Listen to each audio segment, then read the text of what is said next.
then we went, it was a great trip. We enjoyed that so much.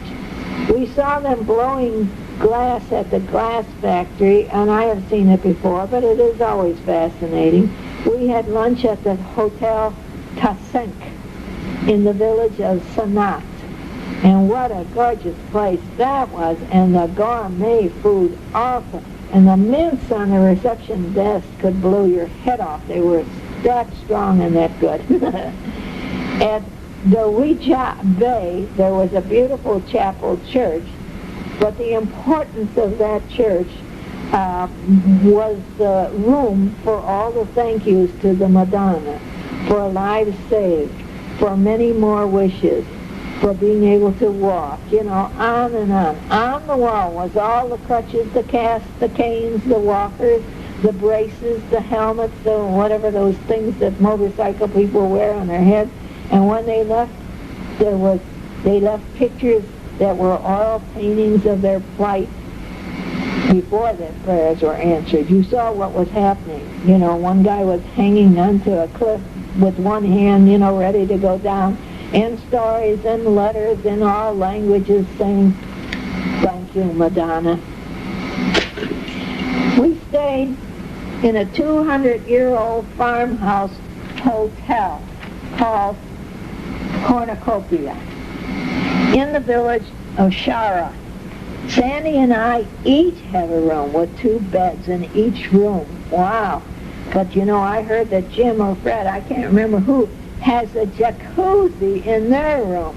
There was a man in the dining room plucking a musical instrument. I don't think it was a guitar, but anyway, whatever it was, he sang, and I really enjoyed his style. Well, wait a minute. I've got to go back to the grotto.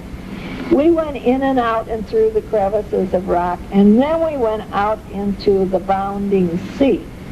And we did have a few neat swells, woo up and then woo down. And I wanted to look for the life preserver. I can't swim. But it was too late by that time. Oh, gosh. I should have looked. I was so excited getting on the boat there, and I should have looked. Too late. But at least we didn't drown. You could tell by the size of the cliffs that the water was very deep.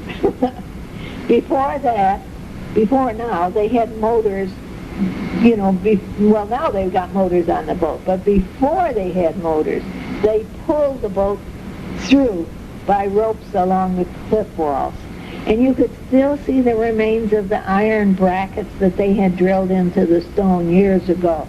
That must have been hard work, pulling, just to take these tourists through. There is no tide in the Mediterranean Sea. And there was some kind of a red fungus, is what the guy said, against the walls.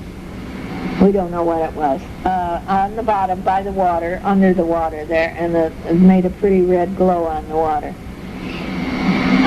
We had rain, and that night at the hotel I went to sleep listening to the sound of raindrops on my window.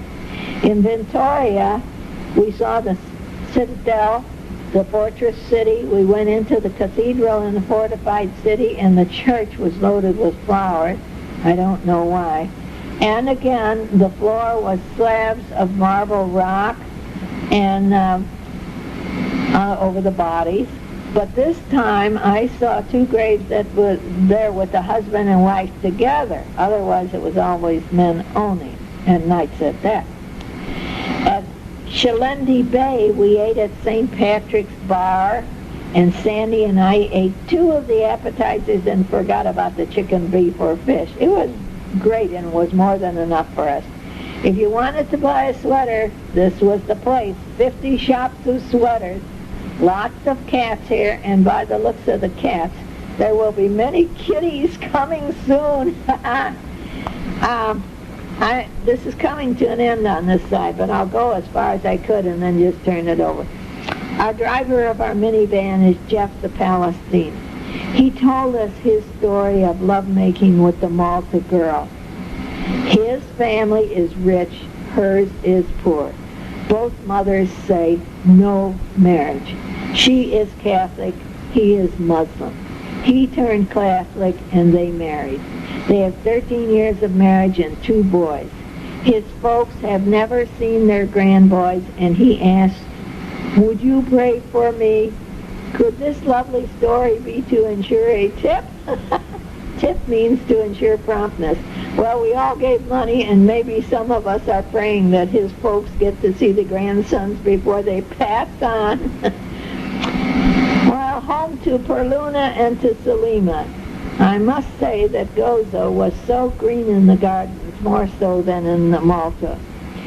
We used our dine-around to go to the Piazza place and sat next to a delightful couple from Charleston in England, and she was the woman